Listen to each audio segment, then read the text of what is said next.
It's my pleasure to introduce Roberto. He is a senior member of the IEEE, where he leads the Industry Advisory Board within the Future Direction Committee and co-chairs the Digital Reality Fostering Digital Transformation Initiative. He teaches a master course on technology forecasting and market impact at the University of Trento and serves as senior advisor of the Reply Group. Until April 2017, he led the EIT Digital Italian Node, and then was head of the Industrial Doctoral School of the EIT Digital up to September 2018. Previously, he was the director of the Telecom Italia Future Center in Venice, looking at the interplay of the technology evolution, economics, and society. His work deals with technology and its implications, with more than 200 papers in journals and magazines, 30 books and ebooks, and a daily blog with commentary on innovation in various technology and market areas. But I want to mention that actually his background is in mathematics. And today he will speak about monitoring and fighting a pandemic using personal digital twins. So Roberto, please, the stage is yours. Thank you, Cinzia, and thanks for having me. From what Cinzia told, it's clear that I'm pretty old. So anyhow, today what I'm planning to do is actually to discuss this technology that is relatively new, the personal digital twin. The personal part is the new one. Digital twin are pretty old, at least in technology evolution terms. They go back to the early 2000s, so they are about 20 years old. Well, I would like to start by setting the scene. I do understand that you are the specialist in epidemics, so I don't want to teach you anything about epidemics, but I want to connect to the epidemic framework so that we can have a clear idea how digital twins and personal digital twin can help in this framework. Then I will be introducing the digital twin and then moving on to personal digital twin and then applying that to epidemics. So basically, epidemics is about an exponential growth, and you got people that are already infected, people that might be infected if they get in touch with somebody that is infectious. And this epidemic can evolve in different ways. Most of the time, we don't really know what's going on, okay? But we perceive that there's a growth, there are waves, we can fight it to decrease it, and then it spreads up again and so on. We usually have this R naught as a parameter, try to understand how contagious is a certain virus or bacteria. As an example, in the famous pandemic in the 1918, the Spanish flu, the R naught was estimated to be between 1.4 and 2.8. The current pandemic, we have an estimation that is between 1.4, the same like the one, and 2.4, so slightly less contagious than the other one. However, this range is already telling us a little bit about the difficulties that there are in actually measuring the infectiveness of a virus or a bacteria. We usually say that it depends on the virus itself, on the environment, on the duration of infections. So there are many parameters that are playing a role in this kind of thing. And understanding how they are working and what they actually are in a specific situation is most important in controlling the epidemic. In general, we can say that R naught over 1, greater than 1, you got an epidemic that is booming and blooming. R naught equals 0, you got an endemic situation, and if below 1, you got episodic situation. It's quite important to understand the exponential curve, and most of the people, I'm not talking about you, of course, because you're living within exponential curves, but most of the people, they do not understand exponential curve. And starting from the politician, and actually when you are in the first phase of an epidemic, you're basically in a flat line and nothing seems to happen. So why do you want to care about that? And then all of a sudden, everything explodes. What is important also to understand is that this kind of exponential growth is very sensitive to delay, the action you take in order to stem the epidemic expansion. So decreasing the R naught is very important. And the sooner you're doing that, the best it is. You see, if you're starting with a 1.05 with 21,000 people infected in an unlimited environment of people, you will get after 2 months some 400,000 people infected. And if you start with the R naught of 1.15, which seems pretty close to the previous one, so not such a difference, the same starting point, 21,000, but after 2 months, you get 100 million people infected. So it's very, very important to start the soon to control this epidemic. And once you're starting to control, and these are the kind of graphics, I guess you're using this kind of thing. You can see that on the internet, and you can play with the various parameters and see what happens. And you clearly detect that the sooner you are going to intervene, and the best is the effect on the general epidemic. Now, something that is important to notice is the fact that by decreasing the R naught, you are not decreasing the total number of people that are going to be affected. Okay, if you provide an unlimited amount of time, everybody will get infected in the end. Okay, but decreasing the R naught provides you to somewhat control the cure, and this is very important because you have limited resources. Now, the usual model, as you know, is the SIR model, where you've got a number of susceptible people, the green ones, you got the infected ones, and you've got the removed one. And the only removed one that really are not longer affecting the overall scheme is the one that are dead. The one that recovered, they might turn into susceptible again. And again, we do not have a very clear, precise estimate on when this might happen. So this is another point that is very important to understand when we want to control the epidemic. And there's a lot of discussion in the newspaper, okay, if you have got and recovered from COVID, till what point are you considered to be safe to the others? The other thing is that these R naught is difficult to calculate in a precise way. You see, if you got one person infected and 2 other people in the room or in the environment, and then you're going to look at this environment after a certain amount of time, you'll discover that they have all been infected. So 1 infected, 2 susceptible, 3 infected. After a while, you got R naught equal 2. However, it might well be that that person that was infected only 1, and it was that one that infected the 3rd one. So in this case, the R naught would be 1 and not 2. This just to point out that is pretty difficult to understand these kind of values. The other thing is that when we're considering a real situation, a real environment, you don't have an infinite amount of people, an unlimited number of people. And so what happens is that after a while, the number of susceptible people decreases, and the probability of having an infecting one infected somebody decreases over time. So the net result is that these R naught, or we call it RE effective, or RT at this time is going to decrease. And this results in what is called a logistic curve. So the logistic curve is basically what is leading you to the herd immunity. After a certain number of people have been infected or they have been vaccinated, then you no longer have this infection going on. So the strategies are basically to reduce this R below 1. And you can do that through vaccination. You can do that through strict containment. You try to isolate the people that are infected, and then you isolate them. You try to chase the infectious one and the exposed one.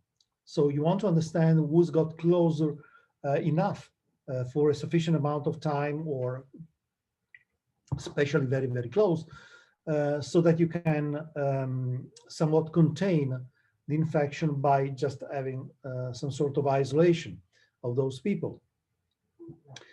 You can also, of course, increase the safety of the environment by asking people, as an example, to wash their hands, to keep the mask.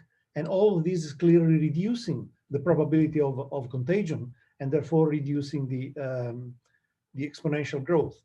Another thing that we have noticed in most epidemics is the fact that there are a few people that are really super spreaders. And the image is taken from a study made by the Chinese Academy of Science in Beijing, where they detected in the previous SARS epidemic that there were a few people that really contributed most of the infection. And detecting the super spreader is very, very important. The other thing is that there are situation, environment that are playing the role of attractors, such as a school, have been said that might be a potential attractor, pubs, and all this kind of thing. So identifying this kind of attractors and removing them from the equation can help in stemming the evolution. The other thing is that in epidemics, what really matters is the amount of people that are present in one enclave. So if you're making smaller enclaves by creating isolating people, spreading them in different boroughs and isolating one borough from the other, you create a situation where you see a dramatic decrease of the R0. In this curve, you see a situation where you've got 1,500 people altogether versus 1,500 people was split into 3 sets of 500 each. And you see the result on the curve of the epidemic, a dramatic reduction of that. So enforcing isolation, creating island is very much important. The other point is to limit the number of people that can be exposed. Another thing in epidemics is that you need to control this epidemic by curing people one way or another, by relieving them from some symptoms or from side effects. And therefore you need to acquire resources from the outside. But this acquiring of resources or just using resources from the inside means economic. And what you need to do in general, at least as a politician, is to balance the economic impact versus the amount of people that get sick, okay? And this is a very tricky question. Now, let's go into digital twins. What are digital twins? Well, basically they have been born from the manufacturing environment. You see here is a Tesla assembly line. And what they have been doing at Tesla was basically to design the car using computer automation design. And they created the digital model of the car. And then they used this digital model to manufacture the car through all these robots that you're seeing. Well, in all this process, they acquired the data, okay, data about the car, about the component that goes into car, and this created a growing number of data associated with the car. This is what we call the digital thread, the amount of data that grows over time. And then what they did was to insert IoTs, Internet of Things, inside the car, so that when the car moves around, Tesla can receive information, data about the car behavior. And actually, every single night, as of last year, Tesla was receiving in their cloud in California something like 1.6 million miles of equivalent travel by all the cars that are driving around in the world. And they are able to get all this data, and they are also able to create a digital shadow of the specific car. So each car has its own digital twin that looks like the digital twin of the other cars, but is slightly different because that car has been driven on different roads, has been driven different style of driving, and so on. Now, to give you an example of what it means, they detected that a few cars were signaling a vibration, a tiny vibration on a suspension. And they started to wonder, and actually they were using artificial intelligence program and data analytics, trying to find out why only a few cars are experiencing this kind of vibration.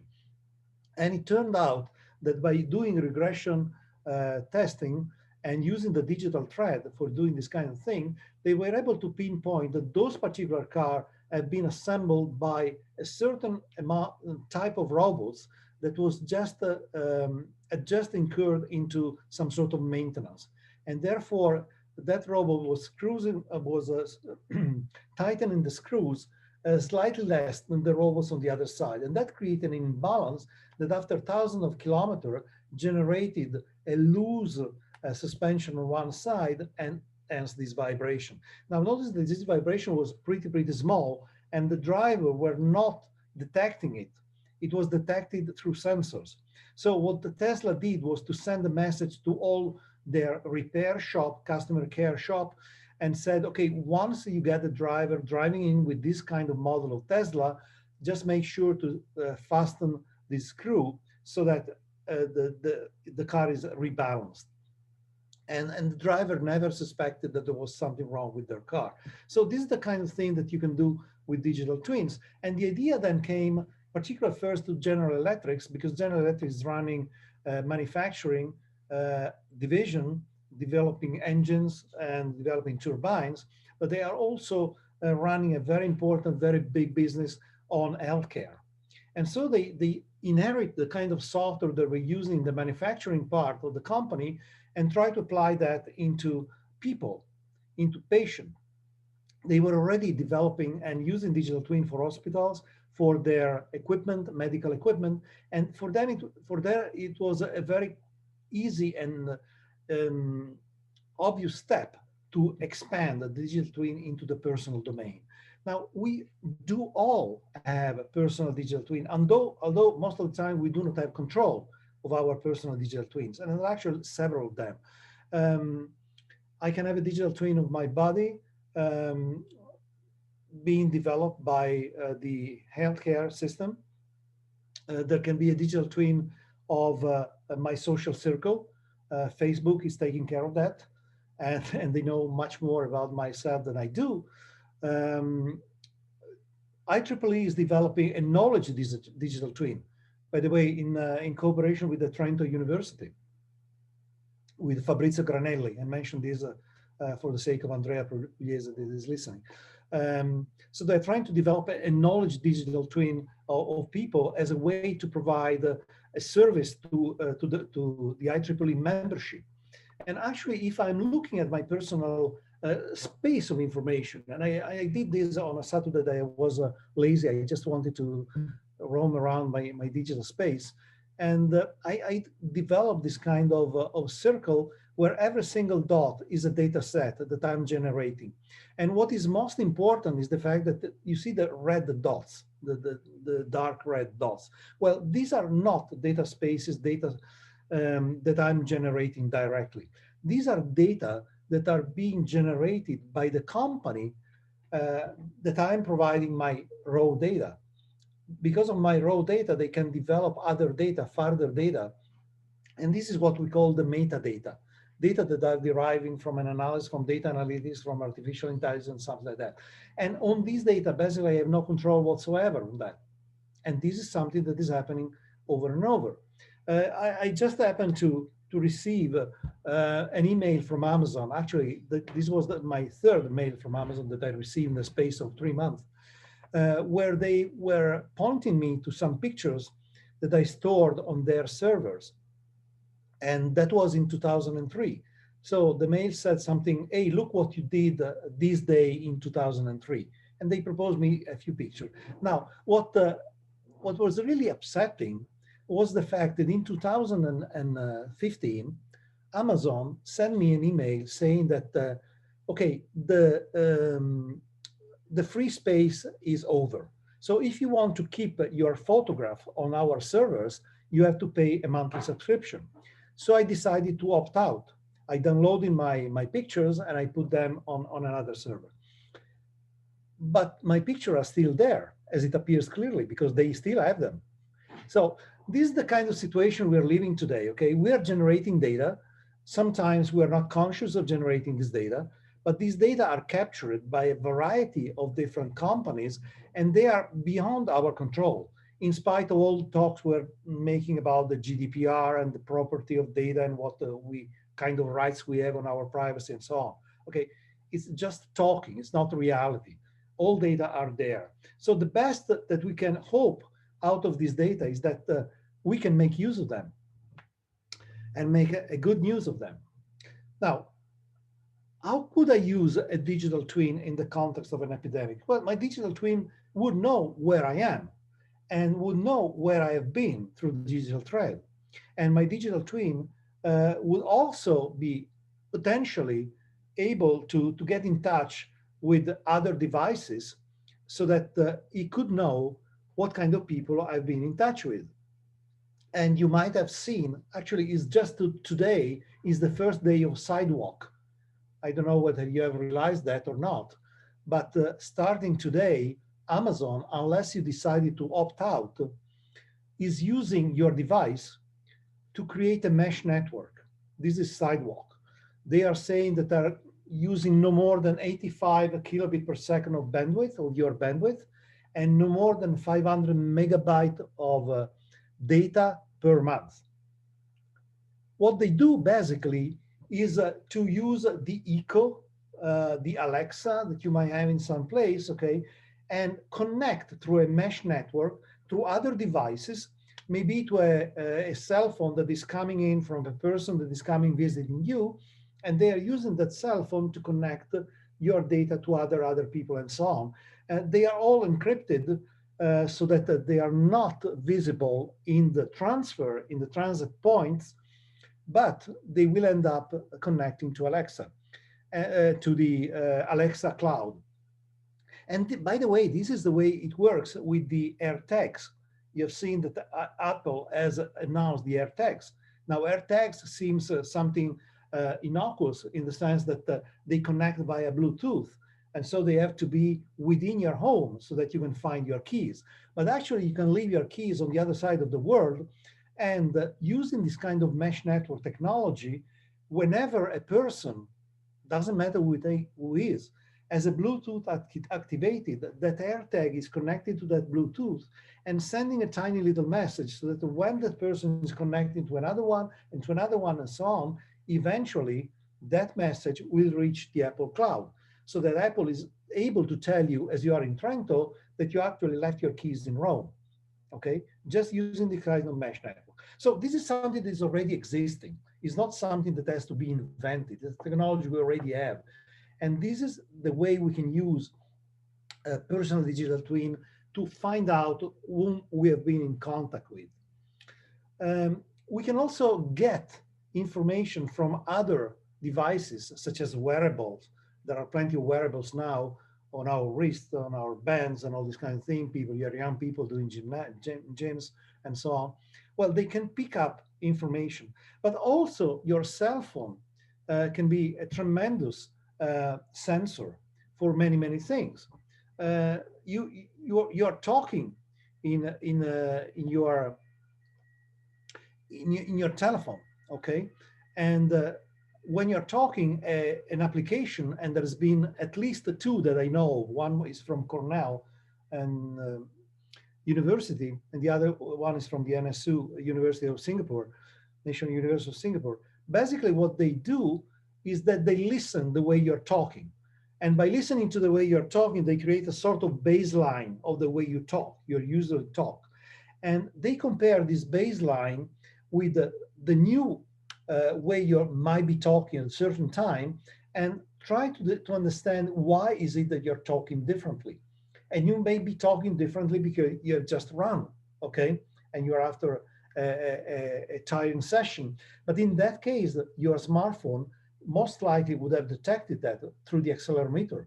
And so this AI program can understand that you're talking in a different way because you have been going up a flight of stairs or you've been running or something like that. But if you're sitting on a couch and you're speaking a different way or something like that, or you're coughing, well, that application can evaluate the kind of risk you have of having something, okay?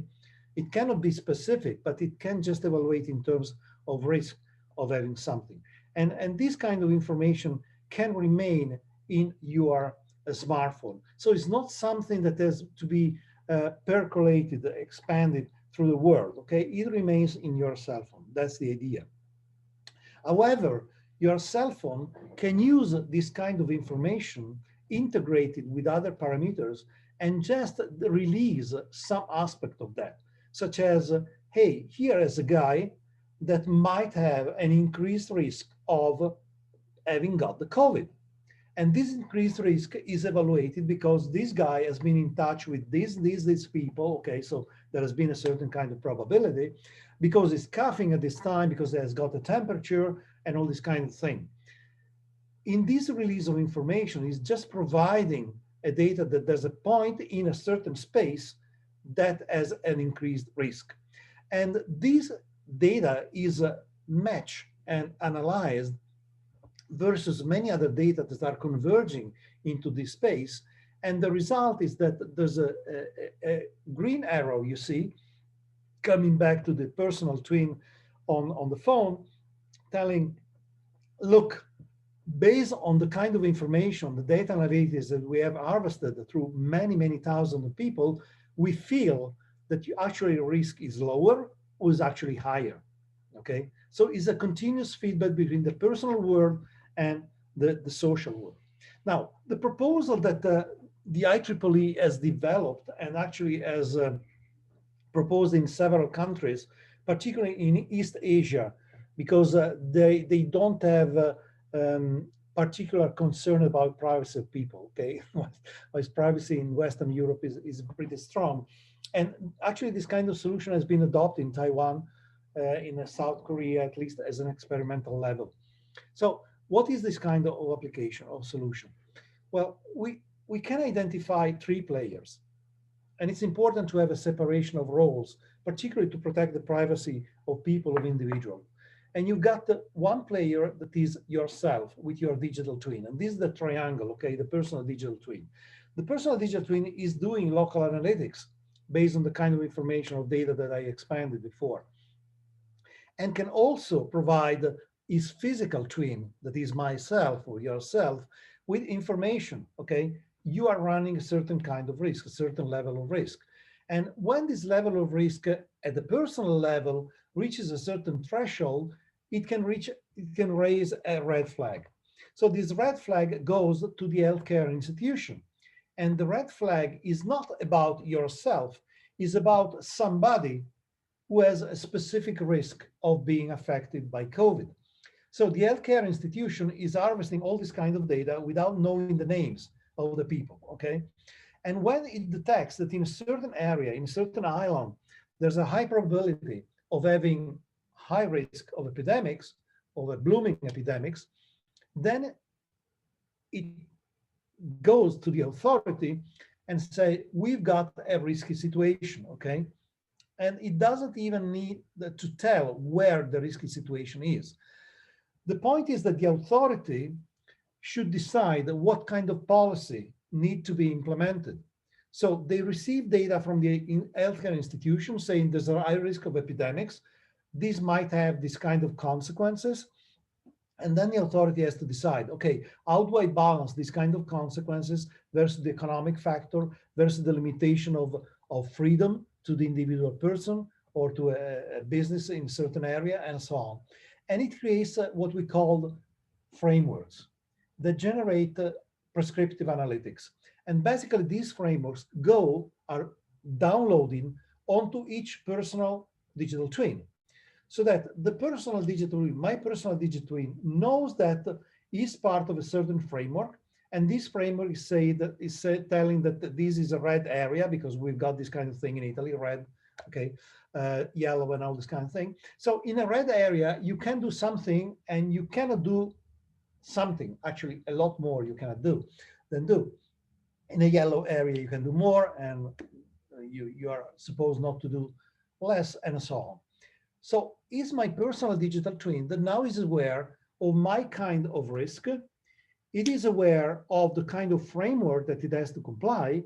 And so it raises a flag toward myself. And it's telling me, watch out, you can't get out of your home, okay? Because these are the kind of rules that are in the space. And you are now part of that situation. Okay, so it's up to me. What can I do? I can stay home or I can get out. But if I get out, my personal digital twin will raise a red flag. And the red flag is telling the authority, hey, this guy was supposed to stay home and is getting out. Now, is this a violation of privacy? Well, this is exactly the same situation that we are experiencing every time we are seeing that there's a speed limit and there's a speed trap. And we know very well that if we are within the speed limit, there's a camera watching ourselves, but there's no information that is being propagated.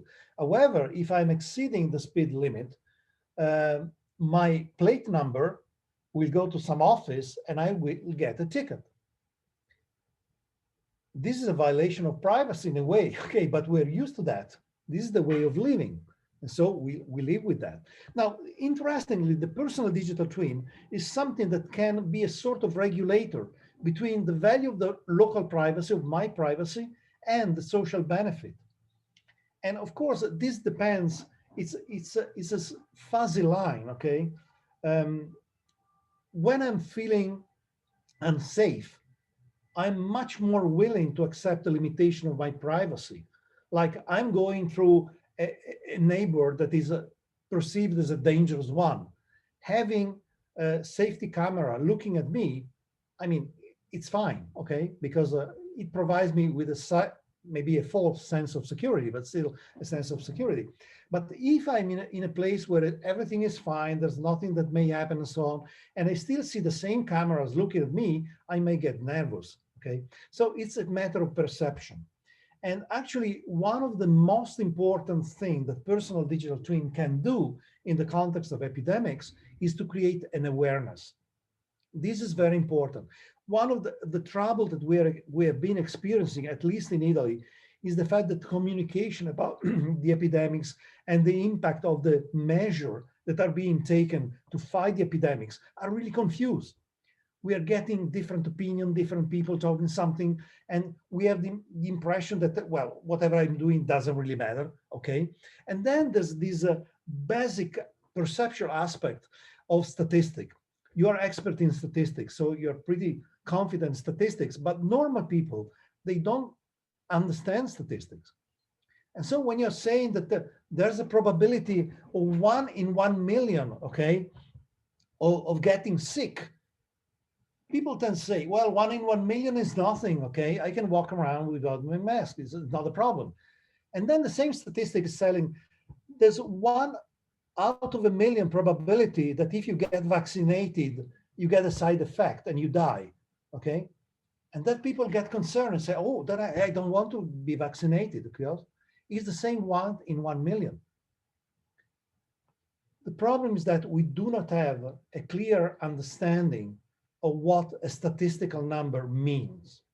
And the role of the personal digital twin is to explain this kind of thing, okay? To make people aware of what the context risk is and what the specific behavior may be risky for you, for other people, and so on. Normally, people are very good. I mean, we are all good people. We're just most of the time ignorant of the fact of what the implication of our actions are. But if we are told what the implications are, then we can behave in a reasonable way. So personal digital twin are personal data aggregator repository, and they are used as a gateway to provide a limited set of data to the environment. And this disclosure is based on a common framework. So it's a rule that is applied everywhere for everybody. And this is the fact that ensure the kind of perception that my data can be useful, because now I see that your data are useful to me. If I'm signaling, okay, a potential risk, and I receive back an indication that there's actually a lower risk or an heightened risk because of the contextual situation, then it's a good thing, okay? I can perceive this kind of thing. The other thing that is very important in the context of digital twin is the fact that we can use them to create islands. And remember how important are the islands in order to control an epidemic. And this island can be as precise as my family, as my apartment buildings, okay, apartments building, or as a neighbor, as a small village.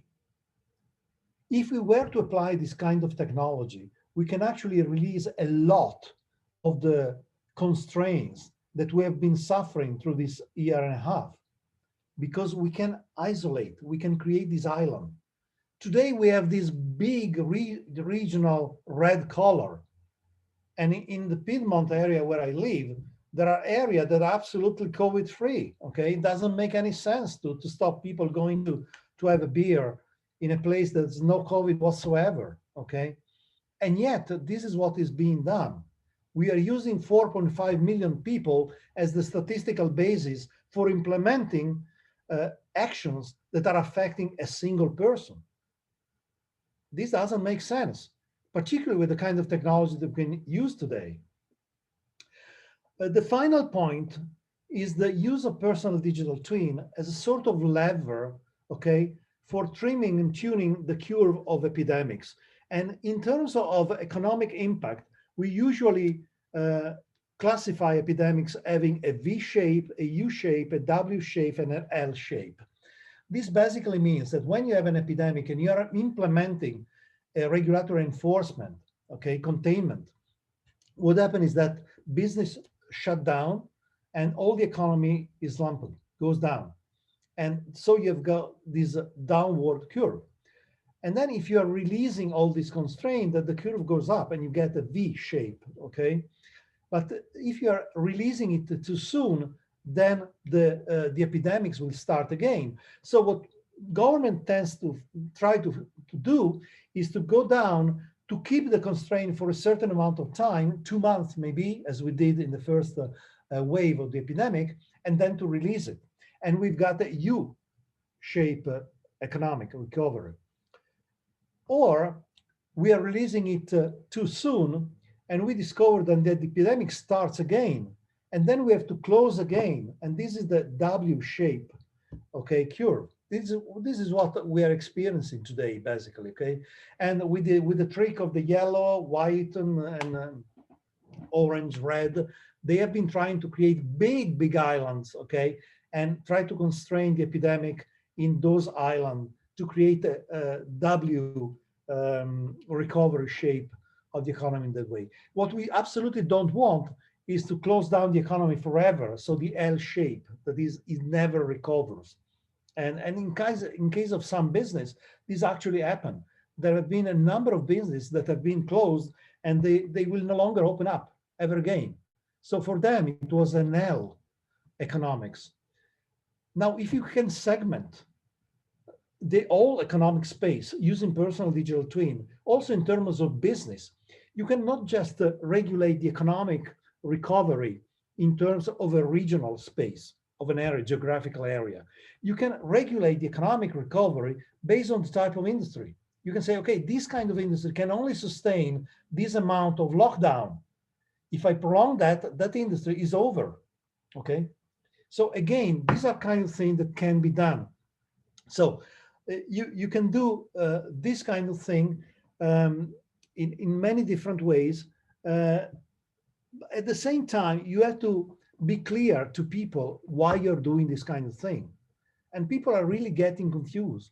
Why are you closing me down? Okay, why now are you reopening me? So you need to express this in a very clear fashion. You need to say, it's planned that we're closing, we will be reopening, and we know that the epidemic will start again. And we know that we will have to reclose. But this has a very specific meaning in terms of economics, in terms of personal freedom. Awareness is probably the most important factor in controlling epidemic. So we would like to go for a V. It's not possible. We will have to go for a U shape, and PDT can really help in this kind of thing. We can use them to simulate, to segment, to monitor, and as I said before, contextualize the economic value and provide contextualized awareness. Our personal digital twin different from apps, from the apps that we have been using in Italy. well, they are much more sensitive because they are customized to the specific individual. They can be tuned to the authority at micro level, so create instantiation. They can be perceived as personal choice. It's not an app that I download, it's my stuff, okay? And besides, once you have a personal digital twin, you can benefit from it in many, many different ways. Now, concluding, I would say that there's a huge privacy issue. I'm mentioning Shoshana because she has been a very vocal advocate of privacy concern, and she came out in June last year saying the apps to control the virus should be controlled by public institutions and be mandatory, as vaccines are. And she is probably the most vocal point for warning against the danger of privacy breaks. And yet she said exactly this. So to close, I would say controlling epidemic is a multifaceted challenge. It involves health, but it involves economy and society.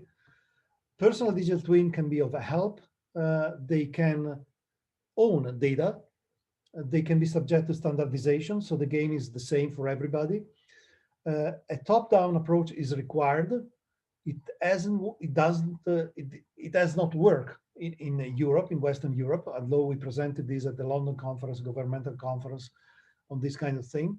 It has been applied in Asia, where privacy concerns are much weaker. You know, all the trouble that we are and discussion that are going on the green passport just today, okay, just for that. And the final point is that people really need to be involved.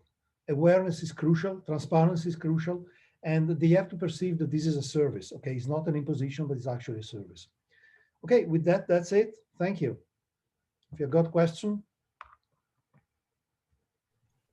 Thank you, Roberto. Thank you very much. Are there questions? Comments? Sharing the screen. May I? Yeah, sure, please. May I switch in Italian? Asma. I saw that everybody is Italian, so perhaps it's easier for me. Okay. Yeah, If it's okay. not a problem. Okay. La mia domanda è questa. Prima di tutto grazie del talk, veramente interessante, veramente coinvolgente e preoccupante sotto certi punti di vista. Quello che diciamo, mi chiedo è, abbiamo visto nella prima parte un po' di modellistica sulla quale si basa la descrizione dell'epidemia e la descrizione dell'R0, no? Mi chiedevo, ci sono modelli più sofisticati o no, non è detto che siano più sofisticati, insomma, ci sono modelli basati su la statistica, modelli basati su equazioni deterministiche, perché io ho visto un po' in letteratura, guardavo che c'è una differenza fra i digital twin classici, quelli virtuali e quelli ibridi.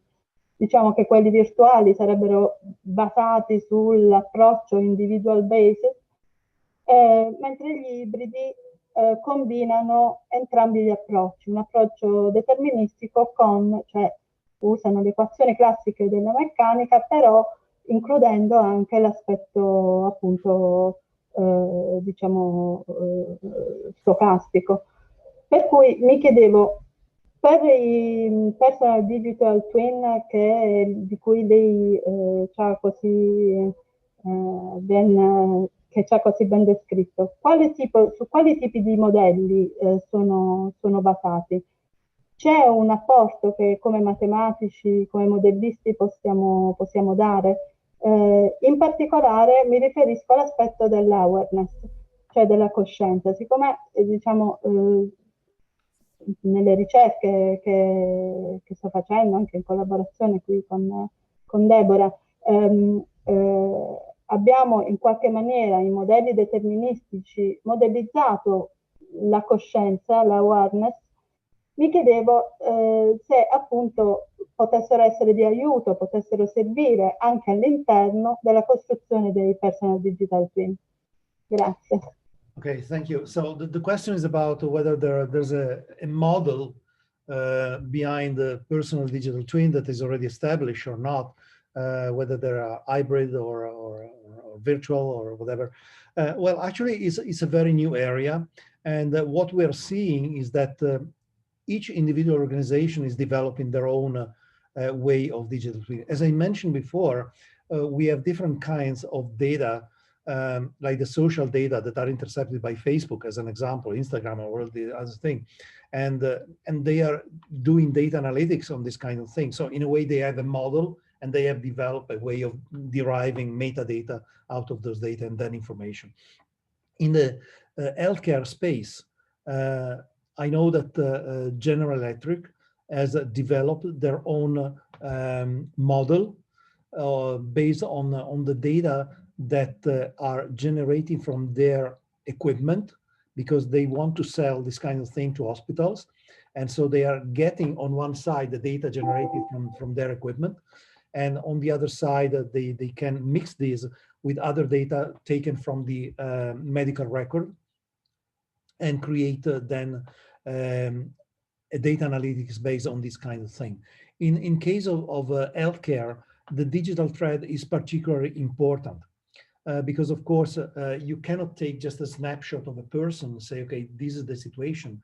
You have to evaluate the snapshot in comparison with the many other snapshots that you took over years, potentially, okay, to find out something.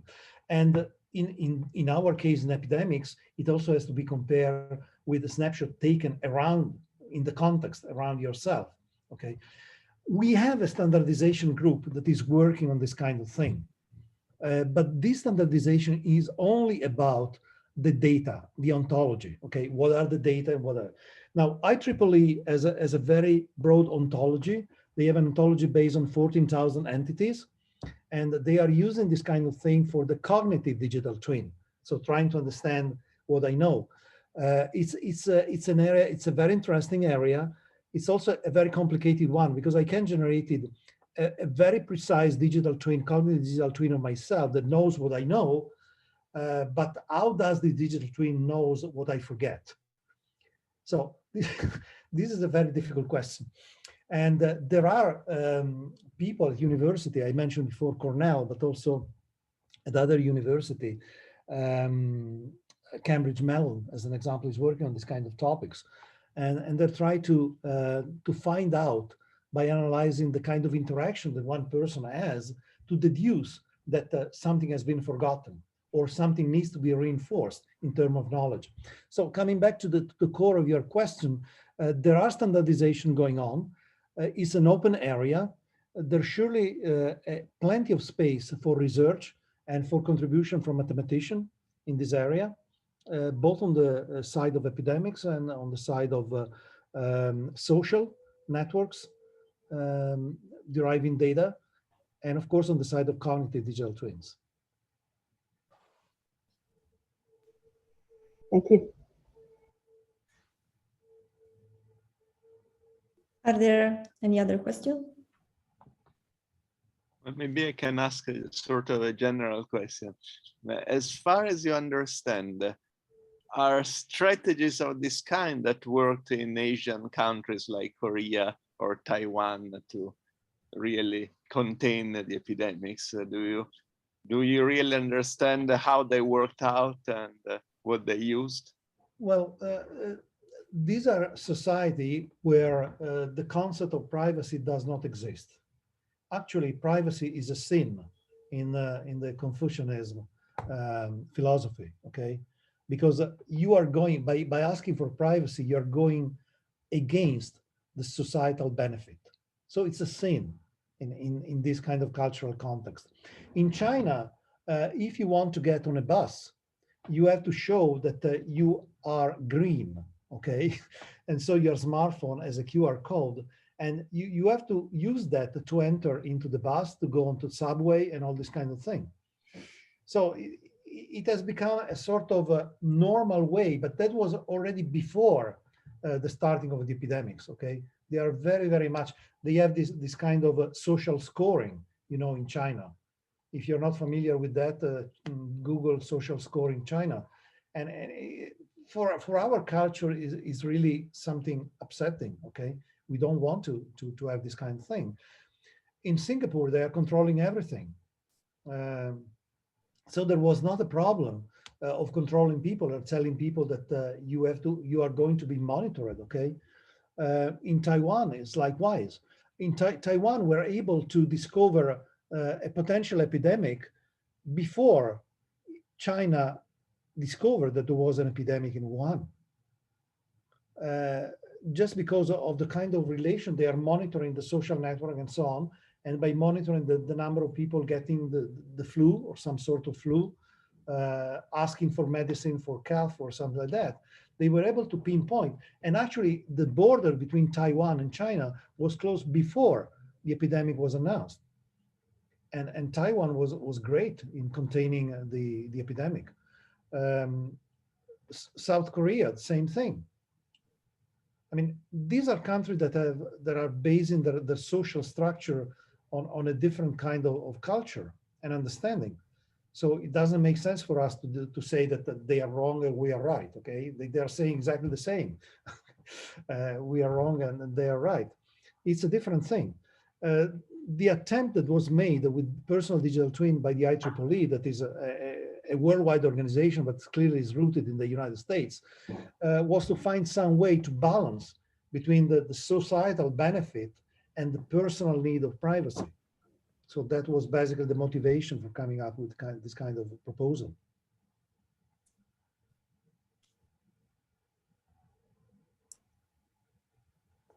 Well, if I may Please, do some remarks.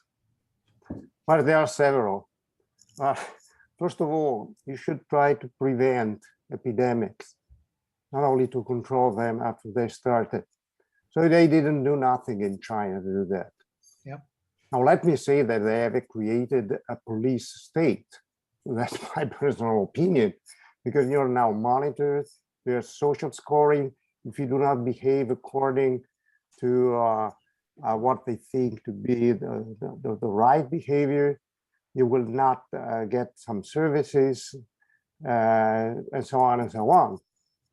So I don't think that is the solution. On the other hand, most of the epidemics in the past 20 years are zoonoses, and this zoonoses are due to another kind of behavior, which is the one that should be forbidden. So it's not a problem of digital twins in a way.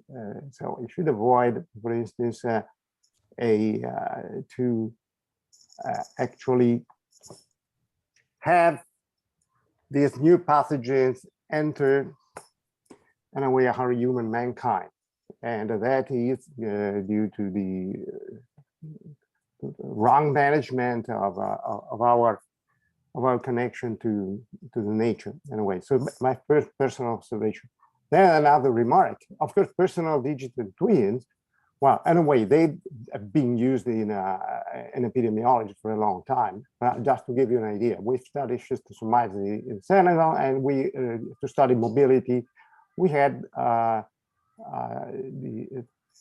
data, anonymized data of 9 million people for 1 year. Is that personal digital twin? Yes, in a way. I mean, even the Istituto Superiore di Sanità, I mean, you were talking about the different colors. It has been using some kind of personal digital twins because they actually use data from Facebook or from Google and so on in order to understand whether there's a certain number of contacts within the household, or and depending on the age and so on and so on and so on. So it's not that this idea of using big data, personal digital twins is new, but in any case, you need a model. What you know, the first discussant was talking about. So how do we know whether the authority is using the right model? First. Second, you know, for instance, if you consider COVID, most of the infectious people are asymptomatic. So is there any way to understand whether these people are infectious? Yes, if you do some swab testing. But you know, depending on different regions, they have been different using different kinds of swab testing. So a lot of testing, for instance, in Veneto and in Lombardia, where I stay. So I mean, things are not now. I understand that using the personal digital twins and using these kind of big data, it's big increase of possibility for epidemiology. I think that epidemiologists are aware of that. They've been using this kind of things, but it's not that there is one single personal digital twin. So what should I tell you? It's interesting, but I don't think that might be the only or the right solution. But thank you for the wonderful for bringing that kind of concept to us. In any case, well, it is not a silver bullet. I'm not here to sell it. Okay, no, take any money out of that. It is one technology. As most technologies, it depends on the way it's used to be useful.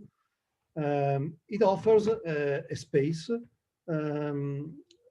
In our idea, the strong point was the separation between the privacy concern and the social space. So that was a good point. In the future, what we are seeing is that there's going to be more and more data that will be automatically generated by our body. And so there's a possibility that even those asymptomatic cases can be intercepted by mixing different kinds of data. At least not all of them, but a portion of them could be intercepted, and that might help. But the trends toward digital twin and personal digital twin, I think, exist, okay? So it's just a matter of making use of them, the best use, possible use. But they are not a silver bullet, I agree.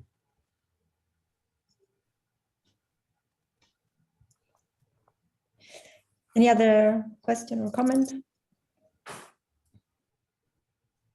So if not, we thank Roberto again. Thank you very much. My pleasure. You got the slides, so you can listen. Yes. Okay. And also the